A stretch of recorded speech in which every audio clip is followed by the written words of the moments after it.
வணக்கம். பேச்சு என்பது ஒரு கலை அப்படின்னா மேடை பேச்சு மாபெரும் கலைன்னு நான் சொல்லுவேன். ஏன்னா இந்த சமுதாயத்தை பேசி பேசி பேசியே விழிப்புணர்வு ஏற்படுத்துவது தான் நம்ம தமிழர்கள். அது மட்டும் இல்லாமல் மேடையில் பேசுகிறதுக்கு தனித்திறமை வேணும்.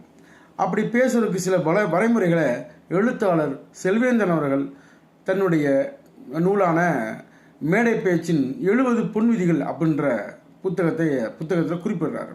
இந்த 70 பொன் விதிகளும் மேடை பேச்சுக்கு மட்டுமல்ல, முடிந்த நம்ம வாழ்க்கையிலையும் அதை செயல்படுத்தலாம் நான் நினைக்கிறேன்.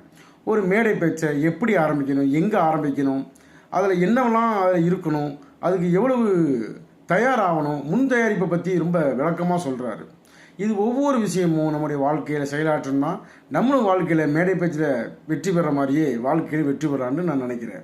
அற்புதமான புத்தகம், அட்டகாசமான புத்தகம், எல்லோருக்கும் புரியும்படியாக ரொம்ப எளிய நடையில் எழுதிக்கிறாரு. வாசித்து பாருங்கள். நன்றி.